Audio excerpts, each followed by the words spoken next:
Madame, monsieur, bienvenue, vous regardez i24 News. Merci à vous d'avoir choisi notre chaîne. C'est l'heure de votre rendez-vous avec le sport. Voici en bref les titres que nous allons développer aujourd'hui. La finale de la Coupe du Roi, c'est ce soir. Elle opposera le Barça au Real Madrid pour le 3e Classico de la saison.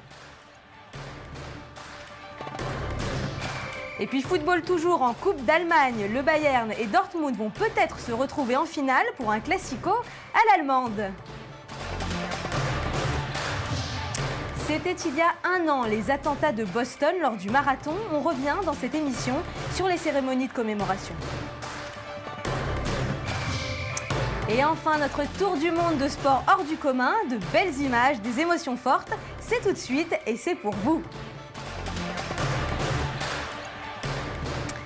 Allez, je vous propose de commencer cette émission par du football et une rencontre qui rassemble toujours des millions de fans derrière leur télévision. Le Real Madrid et le Barça s'affrontent en finale de la Copa del Rey au stade de Mestalla à Valence.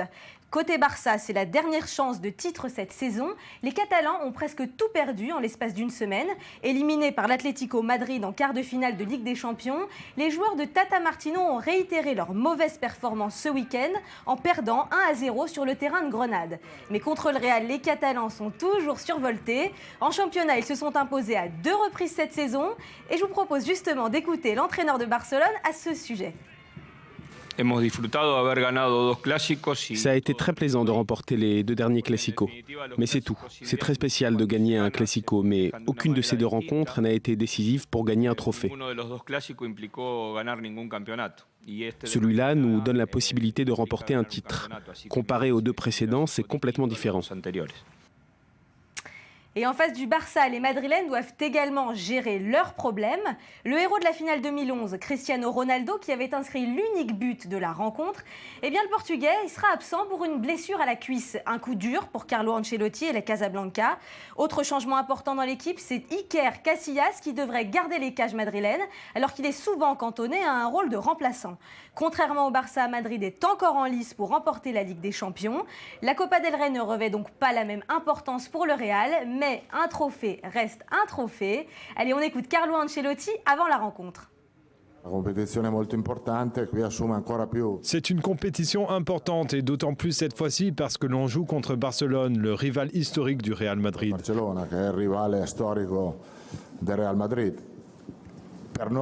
C'est l'opportunité pour nous de gagner un premier trophée. Nous avons la chance d'être toujours en vie dans les autres compétitions, mais c'est la première finale que nous jouons et nous espérons jouer une autre finale.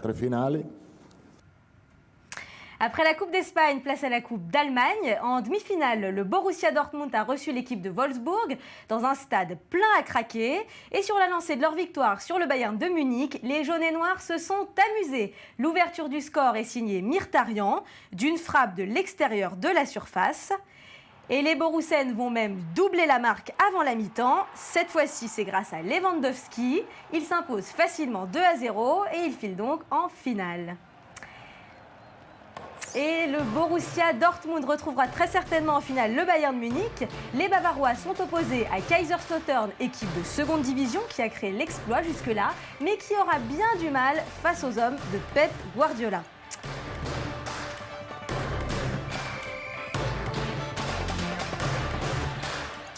Coupe de France maintenant, on joue aussi les demi-finales en ce milieu de semaine. Et il y a eu du spectacle pour la première rencontre. Voyez plutôt, Rennes a reçu Angers au stade de la Route de Lorient. Malgré l'ouverture du score précoce d'Angers, ce sont bien les Bretons qui se qualifient. Ils parviennent à retourner le score avant la mi-temps. Ils prennent même un avantage décisif au retour des vestiaires avant qu'Angers ne réduise la marque à quelques secondes du coup de sifflet final. Score final, 3-2. Et en finale, les Rennais affronteront le vainqueur du match entre Guingamp et Monaco. C'est la dernière occasion pour les Monégasques de remporter un trophée cette saison.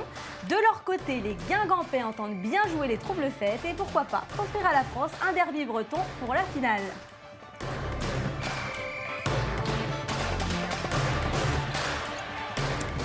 Football anglais maintenant, Arsenal n'a pas encore dit son dernier mot. Alors que les Gunners ont perdu le week-end dernier la 4e place au classement, les hommes d'Arsène Wenger ont repris du poil de la bête et s'imposent 3-1 sur West Ham. Un but d'Olivier Giroud et un doublé de Podolski ont suffi. Avec cette victoire, ils remontent provisoirement à la 4e place et ils peuvent donc espérer se qualifier une nouvelle fois pour la Ligue des Champions. Mais la course à la qualification va être longue. On écoute tout de suite Arsène Wenger. Si vous pouvez me trouver des matchs faciles en Première Ligue, je suis preneur, mais pour l'instant, je n'en ai pas vu un seul. Nous savons que nous devons remporter nos matchs et qu'Everton doit faire un faux pas, mais j'essaye de me concentrer sur nous-mêmes et moins sur Everton. Pour l'instant, nous ne pouvons penser à la qualification que si nous gagnons nos matchs. Et justement, Everton joue ce soir en match en retard de la 26e journée de Première Ligue et aura donc la possibilité de reprendre la 4e place. Match en retard toujours, Manchester City affronte Sunderland. Les Mancuniens espèrent toujours remporter le championnat malgré leur défaite face à Liverpool la semaine dernière. Avec 2 matchs en moins, tout reste encore possible. Allez, on écoute leur entraîneur.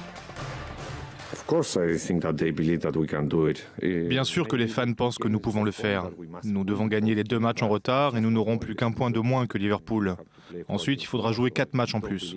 Si vous n'y croyez pas alors que vous n'êtes qu'à un point du leader, personne ne peut le faire à votre place. Les supporters savent exactement de quoi nous sommes capables. Nous avons fait une très bonne saison jusqu'à maintenant et nous nous attendons à ce que nos 6 dernières rencontres soient du même ordre. Pas une semaine ne passe sans que Nicolas Anelka ne fasse parler de lui. L'ancien international français ne jouera pas pour l'Atlético Mineiro, alors que le club brésilien avait annoncé l'arrivée de l'attaquant il y a quelques jours. Retournement de situation. Les 2 parties ont confirmé que le joueur ne rejoindrait pas le vainqueur de la Copa Libertadores 2013. La direction de l'Atlético Mineiro annonce qu'Anelka a fait preuve, je cite, d'un comportement non professionnel. Le joueur, de son côté, en visite religieuse au Koweït, n'a pas souhaité commenter cette annonce. Il y a 25 ans, l'Angleterre vivait une des pires catastrophes de l'histoire du football. À cause d'une bousculade terrible, 96 personnes ont perdu la vie au stade de Hillsborough pendant un match entre Liverpool et Nottingham Forest. L'équipe des Reds a tenu à rendre un vibrant hommage aux victimes. Regardez. C'était il y a 25 ans. Ce fut l'une des journées les plus sombres de l'histoire du football anglais. Pour commémorer le drame d'Hillsborough, des milliers de personnes se sont réunies au stade d'Anfield à Liverpool. Le 15 avril 1989, 96 fans de Liverpool sont morts lors de la demi-finale de la Cup au stade d'Hillsborough à Sheffield. Une tragédie qui a commencé au coup d'envoi du match entre Liverpool et Nottingham Forest. 20 000 personnes se sont rendues à la cérémonie de commémoration. Sur le terrain, le chiffre 96 a été représenté avec des écharpes données par les supporters. D'autres écharpes ont aussi été nouées symboliquement autour de 96 sièges laissés vacants. 96 personnes chéries par leur famille sont parties trop tôt. Ceux qui sont partis et ceux qui se sont battus sans relâche en leur nom et au nom de tous les survivants sont exceptionnels. Ce sont des modèles pour nous. Les matchs en Angleterre ont tous commencé avec 7 minutes de retard pour honorer le souvenir des victimes.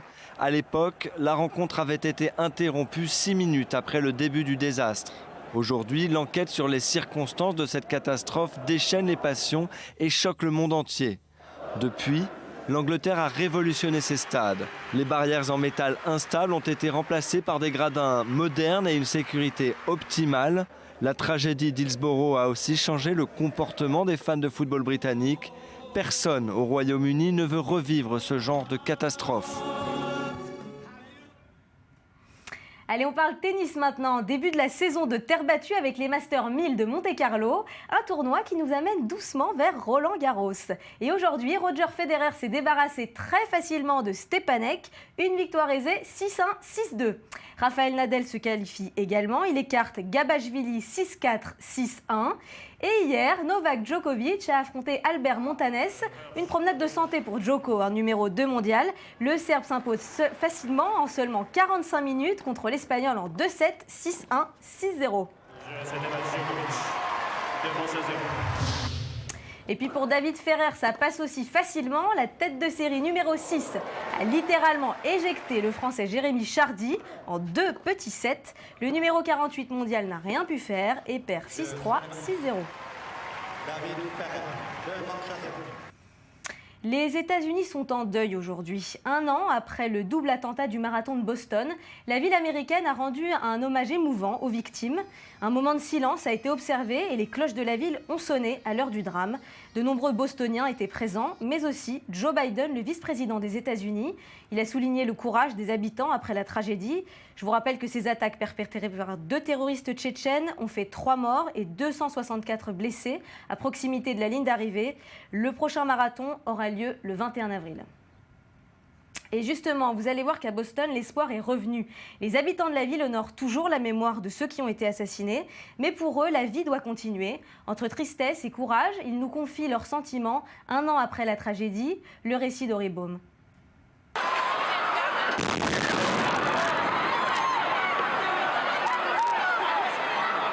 Le 15 avril 2013, tout a changé pour la ville de Boston. 2 attentats à la bombe ont interrompu le marathon annuel. Bilan, 3 morts et 264 blessés. La 117e édition du marathon de Boston a tourné au cauchemar. Des images d'horreur dans un contexte de guerre contre la terreur. Depuis ces attaques, tous les marathons majeurs appliquent des mesures de sécurité très strictes. Les forces de police encadrent les coureurs à Londres, Chicago ou New York. 1 an après ces événements tragiques, Boston semble s'être relevé, mais les souvenirs douloureux hantent encore ceux qui ont assisté aux attentats. C'était vraiment une vision d'horreur. Je ne m'en remettrai jamais. Cette scène, ces bruits, ces pleurs, ces cris, tout était tellement réel. Shane O'Hara est le gérant de Marathon Sport, un magasin d'articles sportifs situé sur Boylston Street, à quelques mètres à peine de la ligne d'arrivée, là où les explosions ont eu lieu. Son magasin est devenu le point de rendez-vous des secours à l'époque. Il a été transformé en centre de traitement pour les blessés. Cette scène est la plus épouvantable que j'ai vue dans ma vie. C'était comme un film de guerre, sauf que là, c'était la réalité. Heather Abbott a aussi survécu aux attaques. Elle se trouvait tout près du lieu de l'explosion. Nous étions devant la porte du restaurant. Nous allions donner nos papiers d'identité au portier. C'est à ce moment-là que j'ai entendu la première détonation. Abbott a été sauvée par un passant, mais elle a été amputée d'une jambe. Malgré les pronostics pessimistes des médecins, elle marche à nouveau sur ses talons aiguilles. Elle se souvient de ce jour terrible en cette veille d'anniversaire. Ça me rappelle ce que je faisais l'année dernière à cette époque. Je ne me doutais pas qu'il ne me restait que quelques jours avec mes 2 jambes. Ça a été dur. Je pense que les prochaines semaines vont être très éprouvantes émotionnellement. Ces attentats ont laissé leur empreinte sur Boston, mais la fière cité américaine rebondit déjà. Elle se remet de ce traumatisme et prouve que la vie continue. Aujourd'hui, on court en toute sécurité dans les rues de Boston. Allez, c'est le moment de notre tour du monde en 2 minutes, des images de sport dont on parle trop rarement. Et on commence tout de suite avec l'Australie. Le pays accueillait les championnats du monde de moto-trial. Victoire surprise du vétéran japonais Fujinami qui offre une prestation exceptionnelle. Il l'emporte sur le champion en titre, l'Espagnol Tony Bou. Prochaine étape au Japon. Oh yeah. Et on continue sous le soleil de la Californie à Long Beach où a eu lieu le 40e Grand Prix d'IndyCar Toyota, une course qui se déroule dans les rues de la ville et c'est le Britannique Mike Conway qui est arrivé en tête.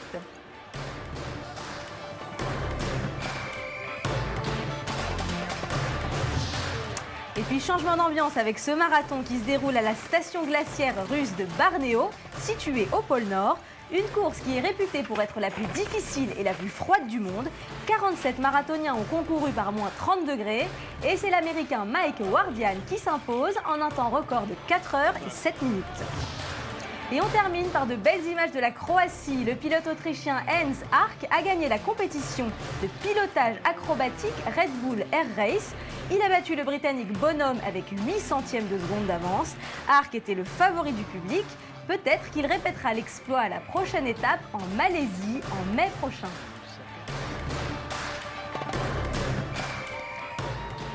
Allez, un peu de basket. La saison régulière de NBA se termine ce soir et il peut encore y avoir des changements pour les playoffs.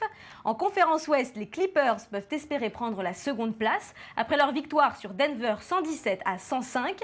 Pour cela, il faudra aller s'imposer sur le parquet de Portland et il faudra que dans le même temps, Oklahoma City perde chez lui face à Détroit. Les joueurs de la Cité des Anges ont réalisé une saison époustouflante et ils comptent bien jouer les troubles-fêtes lors des playoffs.